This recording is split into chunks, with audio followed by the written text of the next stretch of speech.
Somos começo. Somos atitude. Somos mudança. Somos propósito. Somos as vozes de muitas almas. Somos vozes de impacto. Olá, sejam bem-vindos a mais um episódio do Vozes de Impacto, um podcast de responsabilidade social disponível pelo YouTube e pelo Spotify. Antes de qualquer coisa, não esquece de curtir, compartilhar, já comentar aí, porque nos comentários já tem qual que é a nossa pergunta polêmica, então já deixa a tua opinião e nos siga nas redes sociais. A gente tem episódios todas as quartas-feiras, às 12h12, e sempre trazendo um conteúdo muito bacana sobre responsabilidade social. Então acompanhe as nossas redes sociais, Sou Impacto, no Spotify, YouTube, Instagram e LinkedIn para sempre estar por dentro dos novos episódios. Sim, e hoje nós temos uma convidada ilustre aqui com a gente, que eu gostaria de apresentar para vocês. O nome dela é Sharon, ela é consultora de sustentabilidade ESG, coordenadora do Núcleo de Sustentabilidade da ACIB, co-líder do Capitalismo Consciente SC e membro do Instituto Brasileiro de ESG. Seja muito bem-vinda! Eu que agradeço o convite, meninas. Uma delícia estar aqui com vocês nessa conversa. Ah, coisa boa. Muito bem, então, para guiar o nosso papo de hoje, a gente trouxe uma pergunta polêmica, como vocês já conhecem, né? Não tem certo ou errado, nosso objetivo aqui não é responder essa pergunta, mas sim construir uma conversa para que deixe todo mundo pensativo e refletindo sobre isso.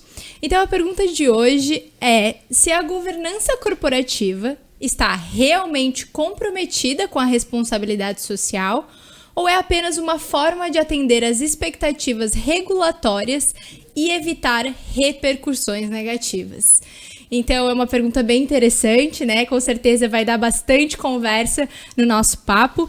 E a intenção é justamente essa, é entender o que é a governança, se ela está relacionada com responsabilidade social ou se não tem nada a ver. Mas por isso a gente tem nossa convidada aqui hoje para agregar bastante com a gente. Exatamente. A gente já queria começar, então, perguntando para a Sharon o que ela pensa, o que ela traz para nós nesse link entre essas três siglas aí do ESG, como a governança ela pode entrar dentro desse ecossistema de sustentabilidade.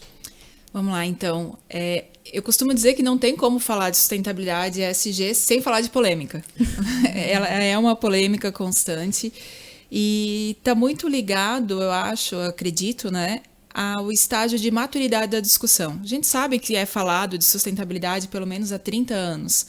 E foi a partir de 2009, por aí, que no mundo isso ganhou mais propriedade, e no Brasil mesmo a partir de 2021. Com toda a pressão do mercado financeiro. Então, os grandes bancos passaram a ser cobrados e regulados cada vez com mais afinco pelo Banco Central, e isso fez uma corrida aí pela organização e pela visibilidade de, então, o que o ESG traz. E o ESG ele é uma ferramenta que visa trazer essa clareza e profissionalizar o processo da sustentabilidade. Então, quando a empresa ela tem clareza do que ela é, do impacto que ela gera, da onde ela quer chegar, quais são as metas, pelo que ela quer ser reconhecida dentro do ambiental, social e do econômico, ela vem trazer o ESG para estruturar e para poder trazer esses indicadores, essas metas e monitorar se está conseguindo ou não. Então tem total correlação com a governança, né? A gente costuma até falar lá no escritório que a governança é o carro-chefe. Não existe uma boa ação social sem uma boa governança. Não existe uma boa ação ambiental sem uma boa governança, porque tudo parte de dados. Esses dados precisam ser sólidos, precisam ser monitorados e, a partir deles, ter plano de ação efetivo. Senão, ele não tem função. Muito bem. Sim.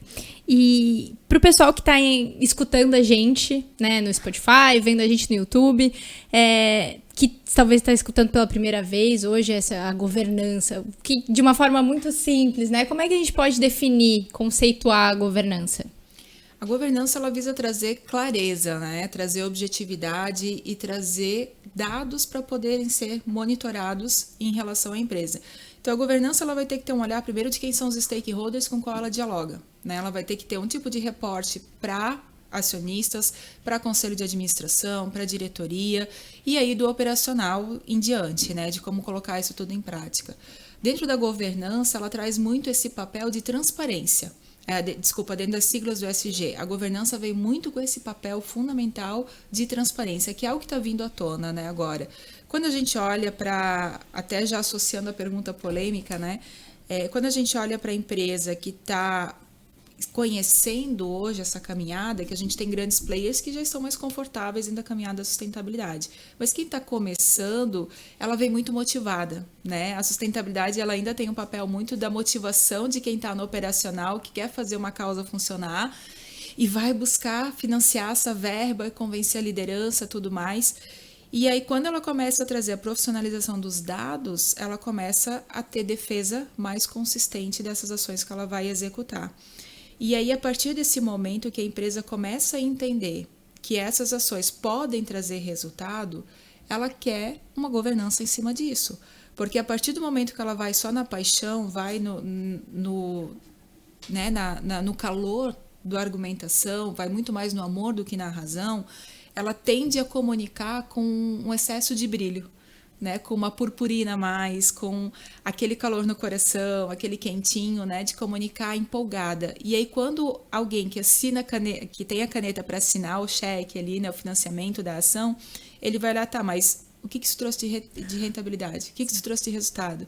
Por que eu estou fazendo isso e não aquilo?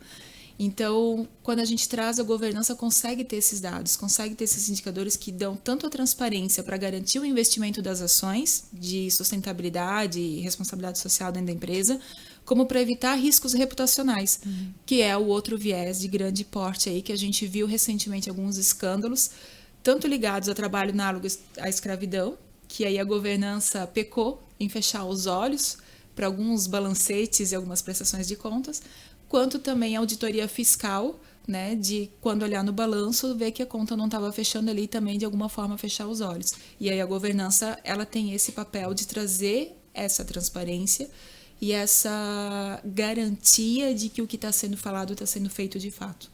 É como se a governança, na verdade, ela fosse um grande braço da responsabilidade social, na verdade, e da sustentabilidade também, né, num todo. Porque ela que vai trazer esse aporte. A gente, como empresa de responsabilidade social, a gente escuta muito e a gente fala muito sobre responsabilidade social de uma forma estratégica para a empresa.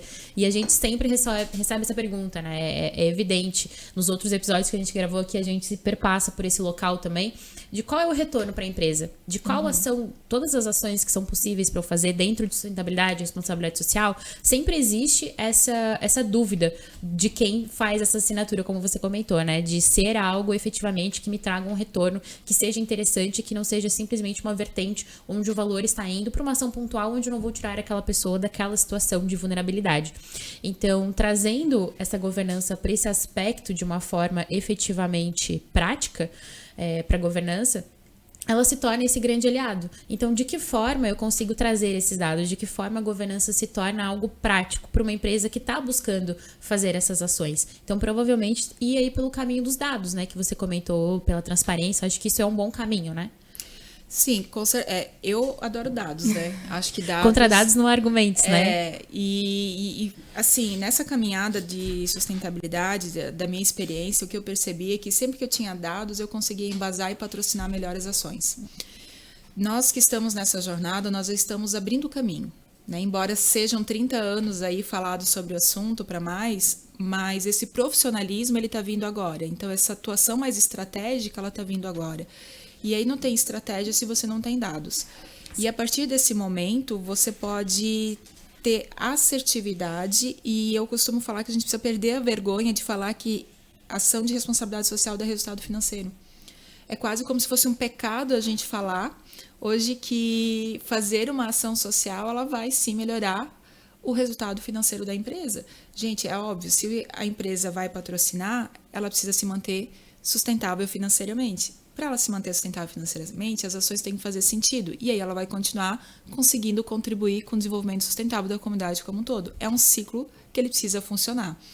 Então, quando a gente fala de um projeto social voltado para a comunidade externa e interna, a gente pode partir de uma premissa, de um exemplo, por exemplo, desculpa repetir, mas de uma situação onde a minha empresa tem um setor produtivo que tem um turnover altíssimo.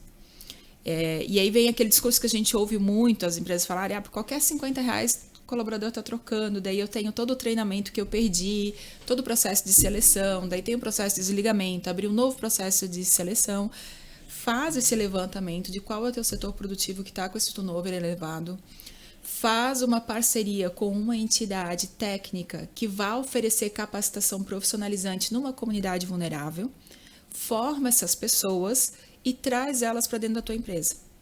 Então, você está atacando um problema ali de rotatividade, de senso de pertencimento, porque qual que é o orgulho que os teus colaboradores vão ter de saber que o filho, o vizinho, ou pessoas de uma comunidade que eles sabem que é carente, que precisa de ajuda, não teria acesso de outra forma, acaba tendo porque a empresa cedeu.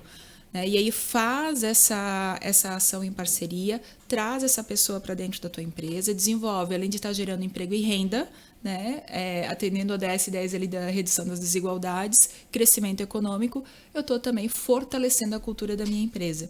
E aí, com isso, faz o monitoramento de 6 meses e 1 ano de qual é a rotatividade, como é que está o índice de rotatividade, como é que está o índice de satisfação, aplica um NPS simples ali com os colaboradores, né? Começa esse diálogo com a comunidade de como que ela enxerga o papel da empresa.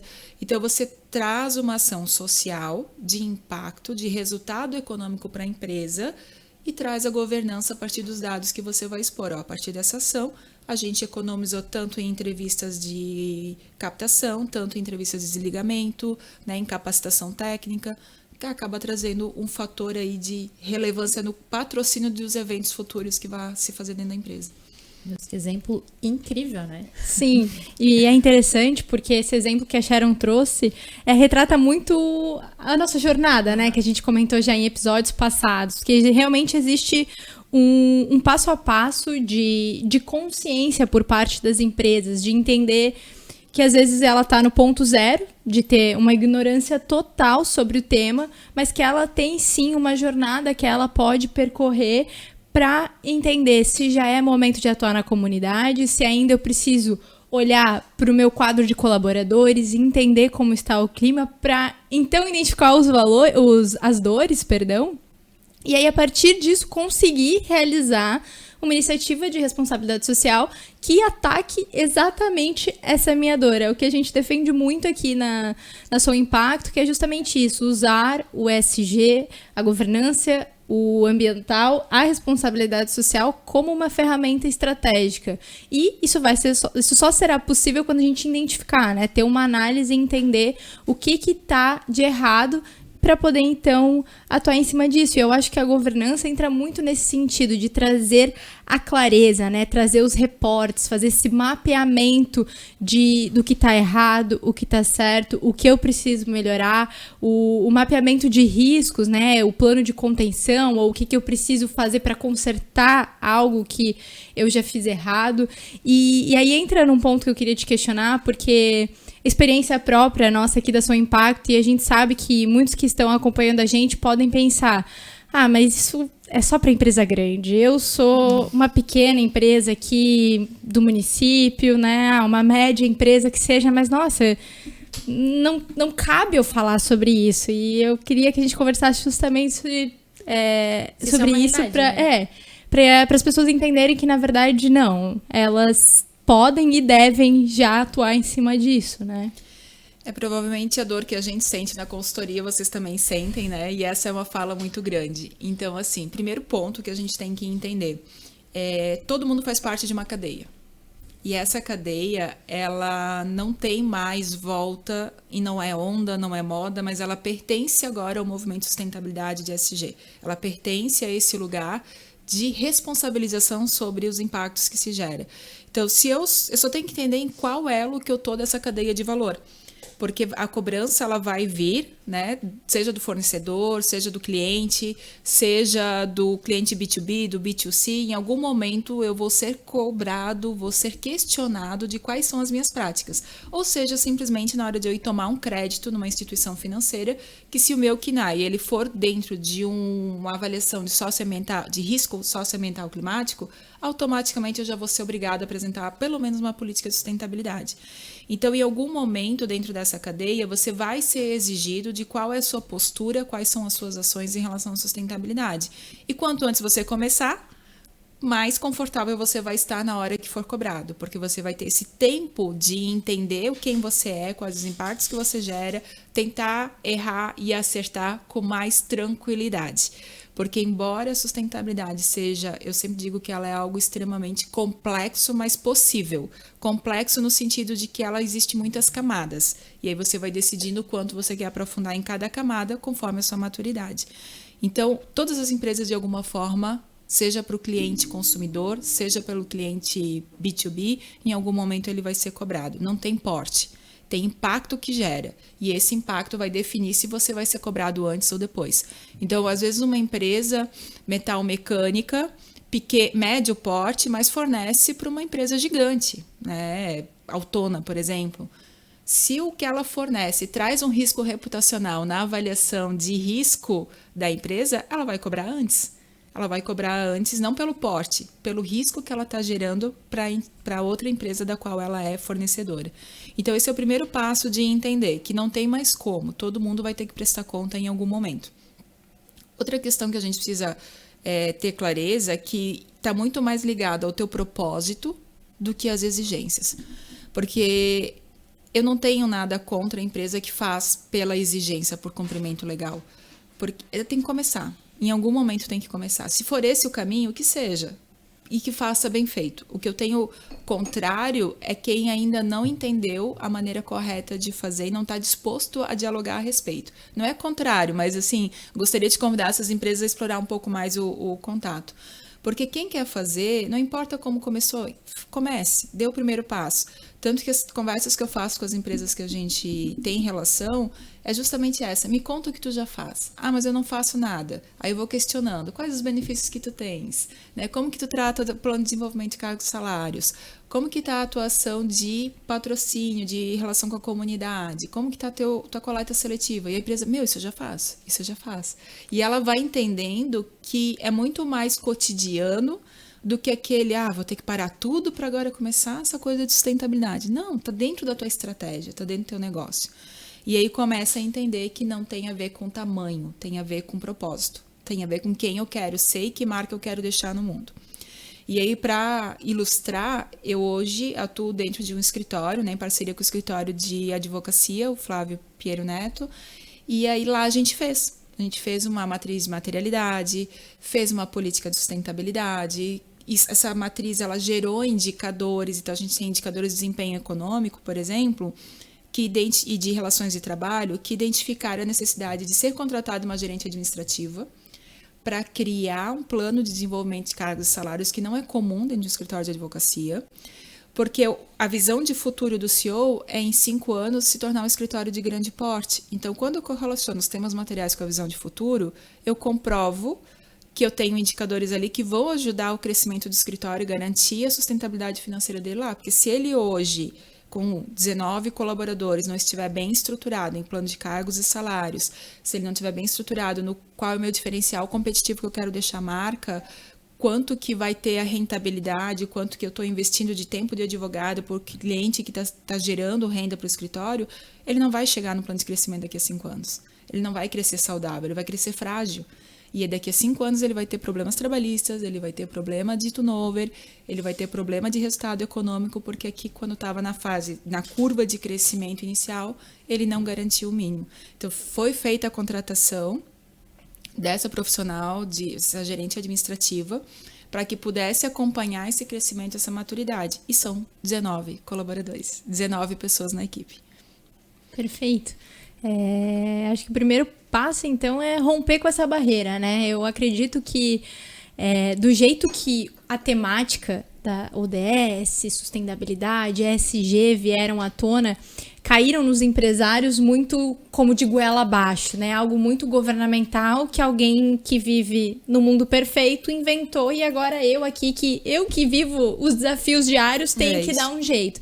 Então, acho que a primeira etapa justamente quebra essa barreira. Não é isso. Olha com outros olhos, né? Como tu trouxe, tu já faz um monte de coisas, vamos só sentar e colocar cada coisa no seu quadrado. Olha, dentro do ambiental, você já tem inúmeras iniciativas. No social, já também, governança e assim por diante. E aí, num segundo momento, então, realmente agir de forma estratégica em cima disso, né?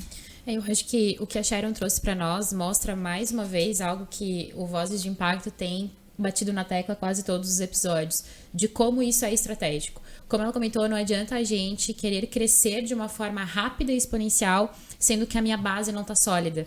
É como se fosse um castelinho de cartas, qualquer vento vai derrubar, porque a gente precisa ter uma estrutura. Então, esse planejamento, eu sou uma pequena ou média empresa, mas e se eu quiser fornecer um produto ou um serviço para uma empresa maior? Essa empresa maior precisa de um tipo de fiscalização, um tipo de selo ou alguma coisa assim, que ela precisa ter uma cadeia toda responsável. Então, se você quer entrar lá nessa cadeia e crescer, a gente precisa estar dentro. E nós, da Sua Impacto, nós temos muito essa visão muito parecida com a sua, de trabalhar pelo propósito. Tanto que algumas empresas nos questionam, às vezes, a gente, vocês fazem isenção fiscal e tal, a gente te direciona, mas a gente não trabalha por isso. A nossa intenção é literalmente que as empresas entendam a necessidade e o propósito por trás daquilo. E às vezes as coisas podem ser muito menores do que a gente imagina. Como você falou, como é uma sigla nova, que não é tão nova, mas a vertente vem crescendo cada vez mais atualmente, nós imaginamos que é algo de um alto investimento, algo muito grande. E às vezes começar por baixo é aquilo que vai te trazer o maior sucesso a longo prazo. O planejamento estratégico de uma empresa, ele perpassa por pessoas. E é ali que a gente tem que começar a olhar. E aí a minha dúvida agora para ti, Sharon, a gente traz os benefícios, mas quais são as principais dificuldades, os desafios que a gente encontra quando a gente vai interlaçar essa responsabilidade social e essa governança no dia a dia de uma empresa, né? Tem muitos pontos positivos, mas também tem alguns desafios e como a gente consegue contornar eles? Eu acredito que o principal é o letramento. O letramento tanto do CEO quanto do operacional. De entender e aí afastar aquilo que a gente conversava antes, a ação social da filantropia. É o primeiro passo, né? Que doação de cesta básica não é o DS1 de combate à fome. Que distribuição de muda de árvores não é preservação da natureza. Então, o primeiro passo é o letramento. E aí, a partir disso, um dos desafios é o patrocínio das ideias. Porque hoje, quando é feito o orçamento, planejamento orçamentário, as pessoas tendem a colocar como ações isoladas e pontuais, que se não tem justamente esses dados, fragiliza a defesa de que tem que ser incluído para a previsão de orçamento do ano que vem para que essas ações aconteçam.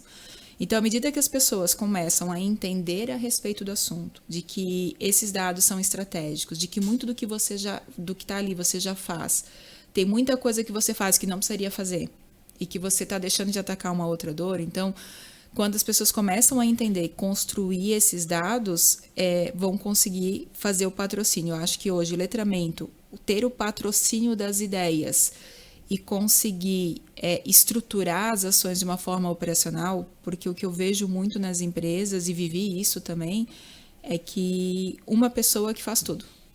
Uma pessoa que ela faz a sustentabilidade, ela faz a comunicação, ela faz um pouco de gestão de pessoas, ela faz endomarketing. Geralmente a galera da RH, né? É uma pessoa da RH que faz tudo. E tem muita discussão hoje de que a sustentabilidade ela tem que ser C-level, ela tem que ser de cima para baixo. Aí tem outra corrente que fala que a sustentabilidade tem que ser do meio, né? Tem que ser médio nível ali. Eu acho que não tem nenhum nem outro. O que a empresa está disposta? Por onde ela quer começar? Vamos começar por ali. Né? Por onde você quer começar? Onde é mais estratégico? Então, sim, se o C-Level não comprar a ideia, não vai ter orçamento. Mas se a pessoa de base não entender o que ela vai falar, ela não consegue o patrocínio. Então, por onde você quer começar? Vamos lá, se quem está aberto para conversar é quem está no meio demandando, que geralmente é que precisa implantar e está com a dificuldade, porque tem 1000 coisas para fazer, não sabe por onde começar, o que fazer primeiro, e aí vem muito com essa paixão de fazer a campanha do Dia Sem Copo, plástico na empresa, doação de cesta básica, e aí se essa pessoa não estiver disposta a te ouvir e a entender sobre o que é, ela não vai ter dados para convencer, e aí na hora de aprovar o orçamento, porque o empresário está sendo cobrado de muita coisa, a gente tem que entender essa realidade também. Está vindo muita sanção, muita reforma tributária, muita coisa cobrando muito dele. Ele vai fazer escolhas, porque ele vai preferir manter o negócio de pé. E se ele não entender que a empresa, né, ele vai preferir manter a empresa financeiramente sustentável. E se ele não entender que isso vai ajudar a empresa, ele vai delegar, vai deixar para depois, vai pedir para deixar para outro ano e assim vai. Então, essas são as principais dificuldades que eu vejo hoje. A sustentabilidade e essa questão de responsabilidade entra na linha de corte, né? Isso. Se eu preciso cortar alguma coisa... É o primeiro a ser cortado. É o primeiro a ser cortado. E outra coisa também que eu vejo que pode trazer algum tipo de dano quando não for bem estruturado, mas entendo que muitas empresas da região ainda estão um pouco distantes dessa realidade, é quando elas decidem criar um instituto. A empresa, quando ela decide criar um instituto, ela tem que ter muita clareza do porquê que ela quer esse instituto. Porque embora ele vá trazer benefício fiscal, embora ele vá trazer força, né, ele pode tirar a estratégia do cerne, ele pode isolar a sustentabilidade e reforçar ainda mais a visão de filantropia. Porque o Instituto ainda tem esse apelo social de filantropia muito forte.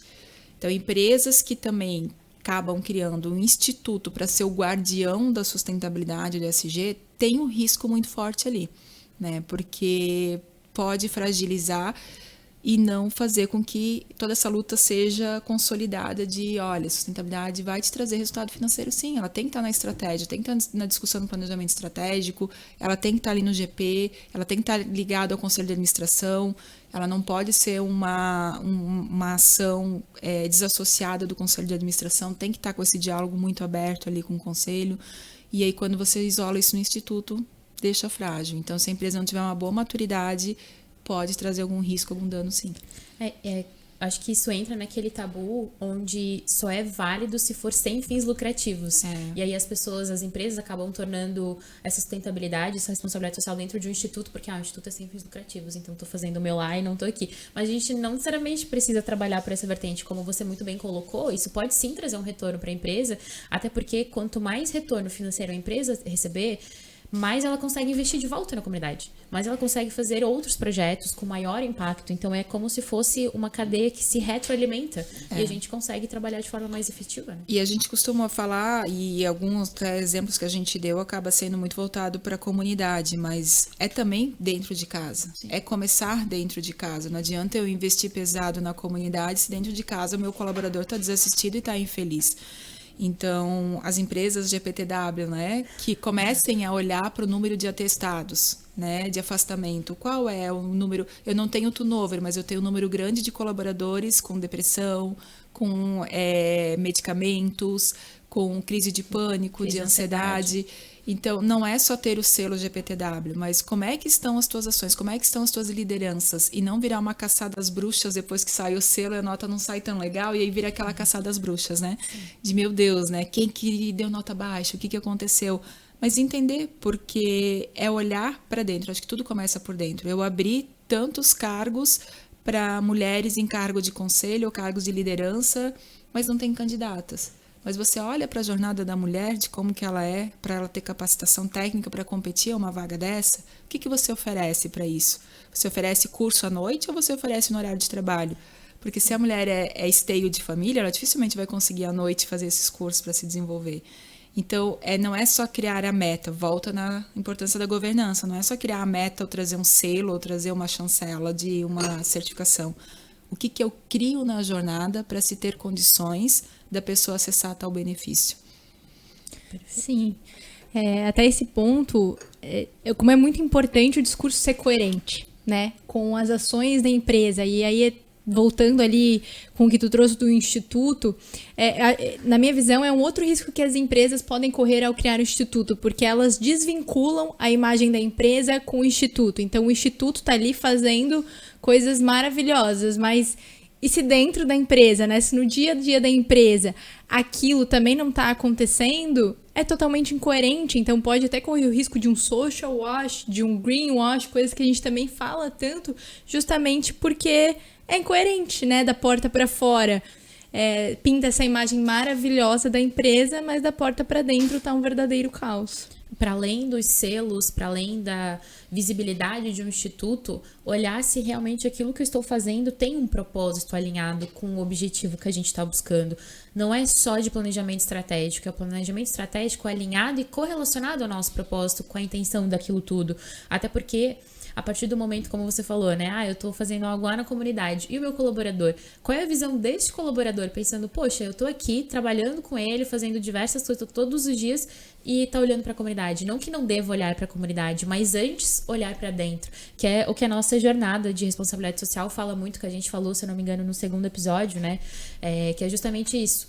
Sair da ignorância do tema, fazer ações pontuais, trabalhar internamente e daí trabalhar externamente e depois envolver o cliente do seu cliente. Que daí a gente começa a criar um ecossistema que esteja envolto dentro disso tudo. E aí tu trouxe bastante falando sobre conselho, né? Trazer a mulher para esse lugar do conselho.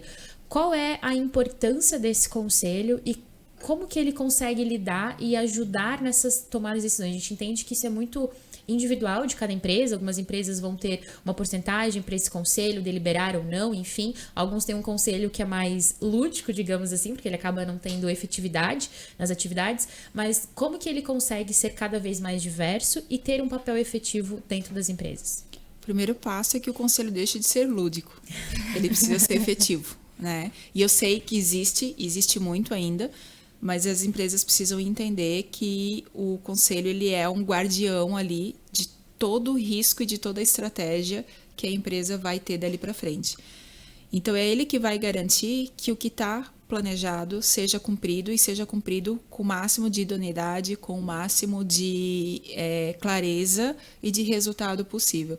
E aí vai depender muito da configuração da empresa, se ela é capital aberto, se ela não é capital aberto, se ela está se preparando para abrir capital, se ela é um grupo familiar muito grande e precisa do conselho para trazer essa neutralidade nas discussões. Então, precisa entender qual o papel dentro desse cenário que esse conselho vai assumir. Mas ele é principalmente a pessoa que vai fomentar a pauta. Então, quanto mais essa ação, né, essas pessoas de sustentabilidade estiverem ligadas ao conselho, entendendo para onde o conselho quer ir, para onde que a empresa quer caminhar, para onde ela quer chegar, para daí ela vir para o operacional, sair do tático e vir para o operacional e criar os indicadores e devolver para o conselho, mais patrocínio da ação, eu friso muito isso, né? Porque é o que o nosso público acaba tendo dificuldade.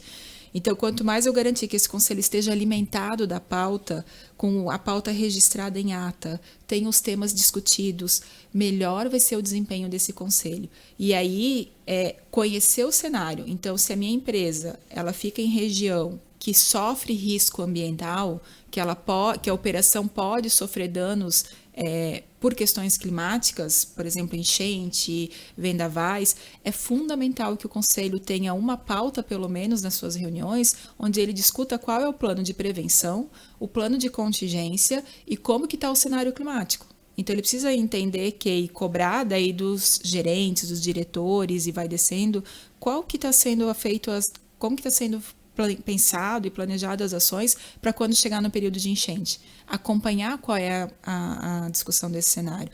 Da mesma forma, se eu tenho, a gente viu ano passado a questão das vinícolas no Rio Grande do Sul, se eu tenho na minha cadeia o meu ponto sensível dentro da contratação de prestadores de serviço, o conselho é muito responsável por fazer a fiscalização de como que está a prestação de contas. Como que está quando eu recebo o relatório financeiro? Se eu paguei pouco aqui em mão de obra, alguma coisa não está cheirando bem. Quais são os relatórios? O que é a empresa? Quem é o prestador de serviço? Ele vai cobrar isso, né? Da cadeia dele ali, do gestor dele que está subordinado a ele. Então, o conselho ele tem esse papel. É o último filtro, o último refinamento. Se ele não tiver seguro daquilo ali, inclusive é o nome dele que está em risco para ser ali punido, né? No caso de uma infração, a gente está vendo agora na Americanas, né, que são as pessoas do conselho que estão envolvidas, então é de fortalecer. Eu acho que o conselho ele entra nesse papel de última filtragem, ali, de qualificação das informações e de ser o guardião geral, assim, de que se ele tem que ter ali a ideia muito bem comprada e muito bem alimentado, muito bem suprido de informações para poder delegar dali para frente, até para ter condições de avaliar o que está chegando na mão dele. para isso, a necessidade desse conselho ser diverso e ter o famoso know-how, né? Saber sobre os assuntos, né? Por exemplo, se eu preciso ter um conselho que vá deliberar sobre questões climáticas, minimamente alguém do conselho precisa ter esse conhecimento, né? Isso, ele não... E aí é onde você fala do lúdico, né? Ele tem que deixar de ter pessoas ali, eu vou ter pessoas diversas, eu vou ter pessoas para dar palco, né? Ali. Não, ele vai ter que ter pessoas com voz. E isso é um dos relatórios que tem que aparecer, né? Quando a gente fala de governança, a gente está falando... Eu vou olhar, se eu pegar uma empresa para fazer uma consultoria e for exigido que eu olhe para o conselho de administração, eu vou perguntar qual é a voz ativa, como que acontece, né? Quantas são as pautas que cada um coloca em cada reunião, em cada encontro. Porque eu sei que se cair numa empresa... se essa empresa for fornecedora de uma outra maior, que para ela o risco reputacional for ligado à governança, ela vai exigir esses documentos. Então, eu vou prevenir, já orientando e clareando para a empresa que ela precisa estar mais forte nesse aspecto. Como funciona hoje a formação desse conselho? Né? Porque talvez para pequenas e médias isso fique um pouco fora da realidade, ou talvez não, né? Como que começa esse processo de uma empresa que hoje não tem nenhum conselho? Qual seria o primeiro passo? Olha, o primeiro passo é entender exatamente qual é o posicionamento da empresa. Então, se ela é uma empresa de um ramo de construção civil, ela vai ter que trazer pessoas de planejamento orçamentário, ela vai ter que trazer pessoas ligadas à construção civil. Se ela quer se posicionar por inovação, ela vai ter que trazer uma pessoa de inovação. Então, ela vai basicamente entender qual que é no planejamento estratégico onde ela quer chegar, quais são os pontos fortes e frágeis dela e vai trazer essas pessoas para dentro do conselho. E aí vai variar conforme a empresa. Né? Ela pode abrir um edital, ela pode abrir uma chapa, ela pode... Tem hoje os conselheiros que são contratados, que é a profissão, né? Você é um conselheiro pago mesmo para estar ali. Vai depender muito do interesse dos acionistas. A clareza não pode ter vinculação de interesse nem com acionistas e nem com a empresa, porque ela tem que ser neutra, ela tem que ser esse conselheiro tem que ser idôneo e, claro, minimamente preparado para exercer esse cargo, né? Sim. E dentro dessas temáticas todas que a gente conversou, acredito que é muito particular o que faz sentido para cada empresa, né? Essas abordagens de intersecção entre governança e responsabilidade social. Mas na tua visão, na tua experiência, né, que tu traz aqui para nós, o que tu diria que talvez são os pontos mais emergentes, assim, as tendências mais emergentes dessa vinculação entre governança e responsabilidade social, assim, o que mais você percebe de latente no mercado hoje? A gente tem aí uma procura muito grande quando as empresas querem começar a fazer, elas procuram selos. Né? Elas vêm, pelo menos para mim, chegam muito assim, a gente quer tal selo, nós queremos aquele nível de maturidade lá que diz que dá para saber, a gente quer saber em que nível que nós estamos. Então, hoje o que a gente vê são algumas ferramentas que podem ajudar quando bem compreendido o uso dela. Né? Então, o primeiro passo, como eu tinha dito anteriormente, é essa exigência que está vindo tanto de cliente, a demanda, né? A exigência vindo tanto do cliente consumidor, quanto do cliente empresa, dentro de cadeia de valor, ou instituição financeira na tomada de crédito. E aí eles vão procurar quais são as ferramentas disponíveis.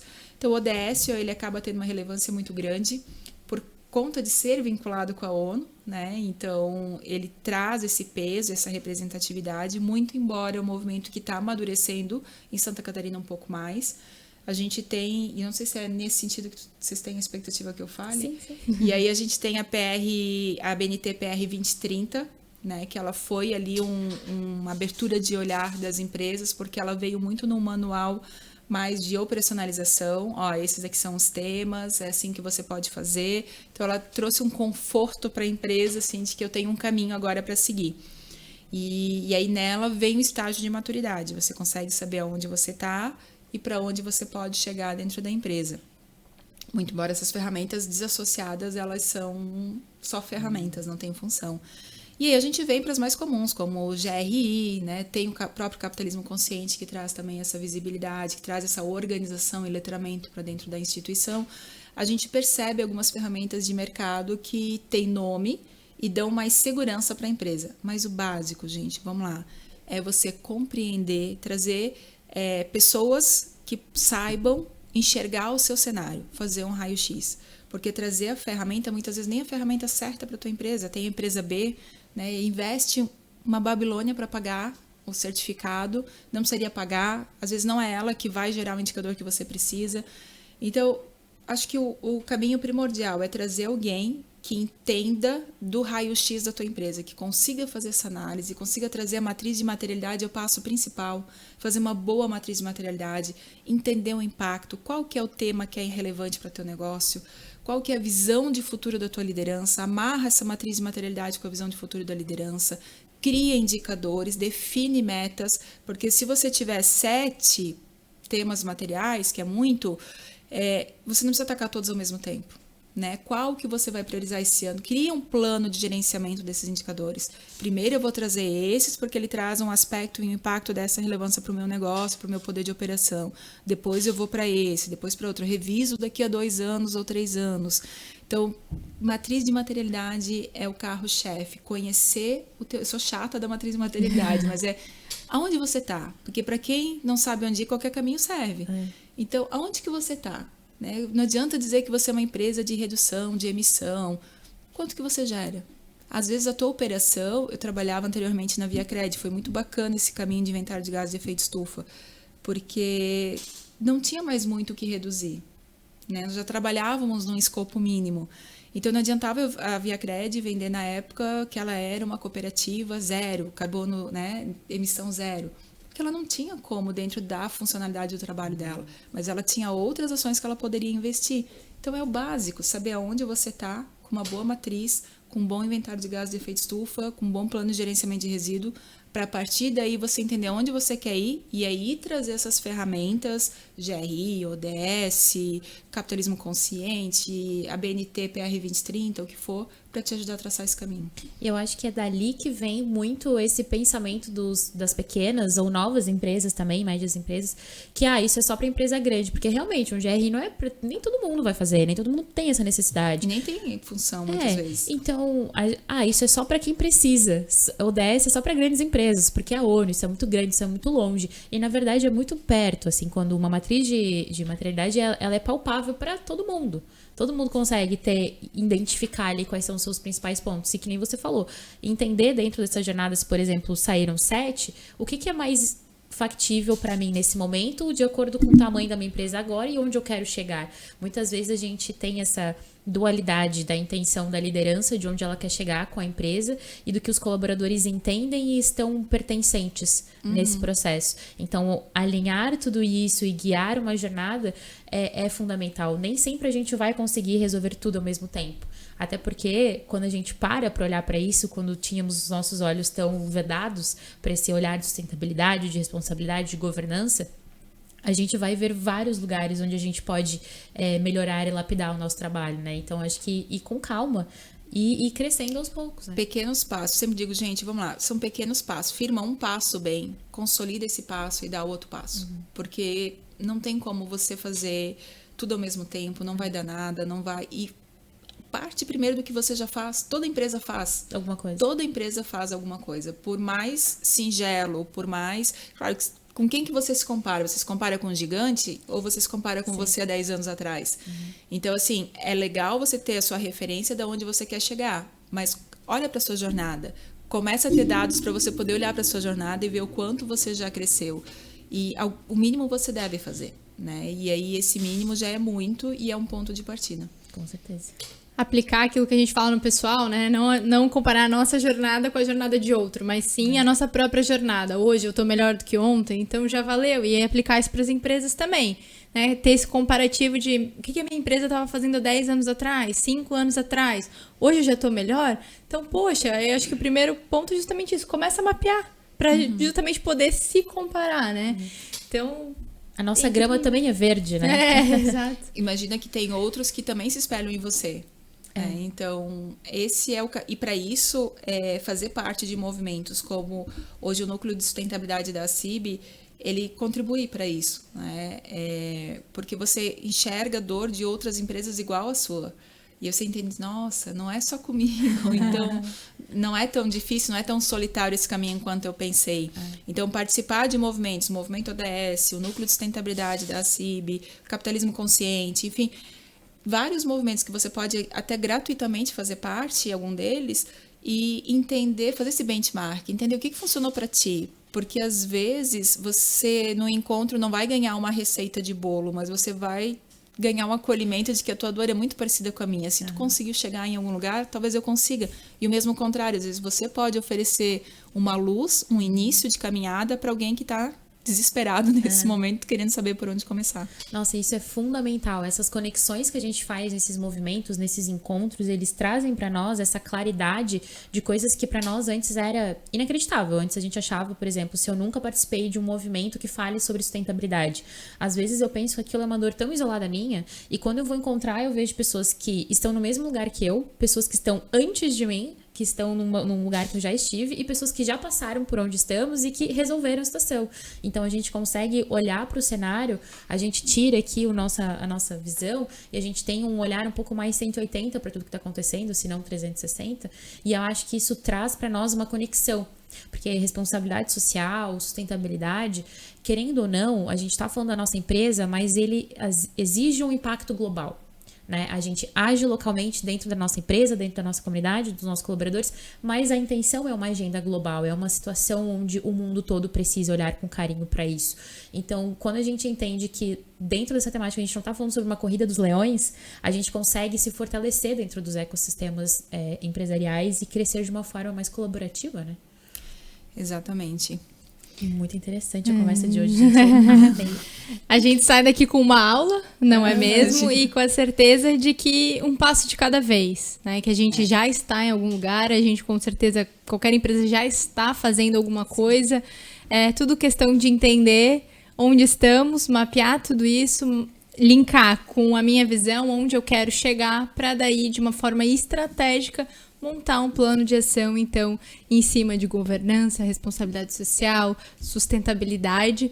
E muito obrigada, Sharon. Não sei se tem mais alguma mensagem que você gostaria de passar para quem está nos ouvindo. Olha, gente, para quem trabalha com sustentabilidade, ESG, eu sempre digo que tem que ter muita fé.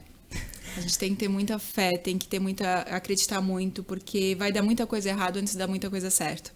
Então, não desistam. Respirem, procurem ajuda, conexões. Tem muita pessoa boa aí no mercado, dispondo de conteúdo no LinkedIn, onde eu me alimento muito. Eu estou disponível, né? Vamos construir juntos, porque é uma rede que tem que ser fortalecida. Eu batalho muito por isso, de a gente fortalecer essa rede de letramentos, de troca de experiência, sem competição, mas com muita cooperação. Porque o propósito, além de financeiro, ele é de fato de a gente deixar pessoas melhores para o mundo, né? Então, que a gente consiga, além de ter resultados econômicos, cumprir com esse propósito também. Obrigada pelo convite, foi uma delícia de conversa e espero que a gente se encontre muitas vezes aí pela frente. Com certeza. Ficamos muito, muito felizes com a tua presença, que a gente conseguiu ter você aqui. Espero que vocês, a nossa audiência, consiga aproveitar um pouco mais dessa brilhante mente que a gente teve aqui hoje, que é a Sharon. Inclusive, se você quiser conhecer um pouco mais, a gente vai deixar as redes sociais dela, o LinkedIn aqui nas nossas descrições. Então, se conectem com ela, aprendam cada vez mais, como a gente aprendeu aqui hoje. Não deixe esse assunto parar por aqui, e sim que ele continue reverberando. E antes de terminar, a gente não pode deixar de agradecer o nosso patrocinador desse podcast, o Agita Soluções Digitais, né, Amanda? Sim, se você está procurando por soluções de marketing, tráfego pago, estúdio de podcast, estratégias personalizadas, produção de vídeo, contata eles que com certeza eles vão ter um pacote especial e personalizado para você. E também não esqueça de curtir esse episódio, comentar, a pergunta polêmica tá aqui destacada, então conta pra gente, né, que conclusões você conseguiu chegar com o papo de hoje. Compartilhe esse episódio também com alguém que você acha que possa se interessar e continue nos acompanhando nas redes sociais. Estamos no Spotify, LinkedIn, YouTube, Instagram também, como Som Impacto, sempre trazendo muito conteúdo. Sim. Desculpa, conteúdo pra vocês. Lembrando que temos episódios novos todas as quartas-feiras no YouTube e no Spotify, às 12h12, sempre muito pontual. Tá bom? Muito obrigada pela sua presença aqui conosco e até semana que vem.